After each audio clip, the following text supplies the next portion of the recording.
নমস্কার বন্ধুরা, দীপিকার পাকশালাতে আপনাদের সকলকে স্বাগত জানাই। আবারও চলে এসেছি নতুন একটা রেসিপির সাথে। আজকে আপনাদের সাথে শেয়ার করব লুচি, পরোটা, নান বা গরম ভাতের সাথে খাওয়ার জন্য মজাদার সুস্বাদু একটি রেসিপি। সেটি হলো সবুজ মুগ ডালের তরকা। আমি আজকে যেভাবে রেসিপিটি বানাচ্ছি আশা করি অবশ্যই আপনাদের ভালো লাগবে। তো আসুন দেখে নেওয়া যাক আমার আজকের এই রেসিপিটি। সবুজ মুগ ডালের তরকা বানানোর জন্য আমি এখানে নিয়েছি সবুজ মুগ ডাল। আমি এই মুগ ডালগুলোকে ৬-৭ ঘন্টার জন্য জলে ভালো করে ভিজিয়ে রেখেছিলাম। আর এই মুগ ডালের তরকা বানানোর জন্য আমি এখানে নিয়েছি পেঁয়াজ কুচি, টমেটো কুচি, কাঁচা লঙ্কা কুচি, থেতো করে নেওয়া রসুন আর থেতো করে নেওয়া আদা। প্রথমে আমি প্রেসার কুকারের মধ্যে ডালটাকে ভালো করে সেদ্ধ করে নেব। এবার এতে দেব পরিমাণ মতো লবণ, আর দেব সামান্য পরিমাণে একটু হলুদ, দেব পরিমাণ মতো জল।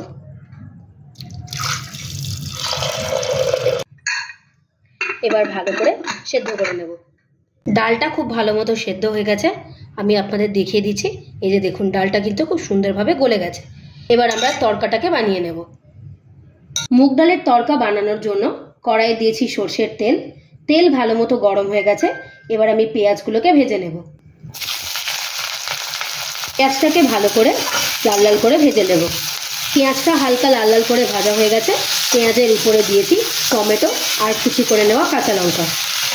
এই সময় দেব পরিমাণ মতো লবণ, আর দেব পরিমাণ মতো হলুদ। লবণ হলুদের সাথে ভালো করে পেঁয়াজ, কাঁচা লঙ্কা আর টমেটোটাকে মিশিয়ে নেব। লবণ দেওয়ার কারণে টমেটোটা খুব তাড়াতাড়ি সেদ্ধ হয়ে যাবে।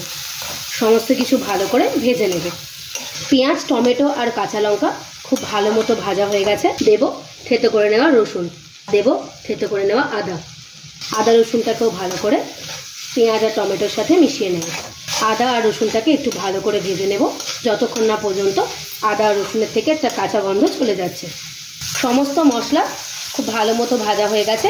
এবার এর মধ্যে অ্যাড করব কিছু গুঁড়ো মশলা। দেব 1 টেবিল স্পুন জিরে গুঁড়ো, 1 টেবিল স্পুন ধনে গুঁড়ো, 1/2 টেবিল স্পুন তড়কা মশলা। গুঁড়ো মশলাগুলো ভালো করে মশলার সাথে কষিয়ে নেব। মশলা ভালো মতো কষানো হয়ে গেছে। এবার এর মধ্যে দেব তরকার সেদ্ধ করা জলটা। জলের সাথে মশলাটাকে আবারও খুব ভালো করে কষিয়ে নেব, যতক্ষণ না পর্যন্ত মশলা থেকে একটা তেল ছেড়ে আসছে। মশলাটা খুব ভালো মতো কষানো হয়ে গেছে। দেখুন কড়াই থেকে কিন্তু মশলাটা উঠে আসছে এবং মশলা থেকে কিন্তু একটা ভালো মতো তেলও ছেড়ে দিয়েছে। এবার দেব আগে থেকে সেদ্ধ করে রাখা মুগ ডাল। ডালটাকে ভালো করে মশলার সাথে ফুটতে দেব। এবার এর মধ্যে দেব হাতে ক্রাশ করে নেওয়া কাসুরি মেথি। কাসুরি মেথির সাথে আবারও তরকাটাকে ভালো করে মিশিয়ে নেব। সবুজ মুগ ডালের তরকা আমাদের একদম তৈরি হয়ে গিয়েছে। এবার এটাকে আমরা সার্ভ করে নেব। রুটি, পরোটা, লাচ্ছা পরাঠা, নান সব কিছুর সাথে খাওয়ার জন্য মজাদার সুস্বাদু সবুজ মুগ ডালের তরকা আমাদের একদম তৈরি হয়ে গিয়েছে। আপনারাও একবার এইভাবে বাড়িতে রেসিপিটি বানিয়ে দেখবেন আর আমাকে কমেন্ট করে জানাবেন রেসিপিটি বানিয়ে আর খেয়ে আপনাদের কেমন লাগলো। রেসিপিটি যদি ভালো লেগে থাকে অবশ্যই একটা লাইক করে দেবেন। আপনারা যদি আমার চ্যানেলে নতুন হয়ে থাকেন চ্যানেলটিকে প্লিজ সাবস্ক্রাইব করে দেওয়ার অনুরোধ রইল। সাবস্ক্রাইব করে দেওয়ার পরে পাশে থাকা বেল নোটিফিকেশনটি অবশ্যই ক্লিক করে দেবেন আমার চ্যানেলে নিত্য নতুন রেসিপির আপডেট পাওয়ার জন্য।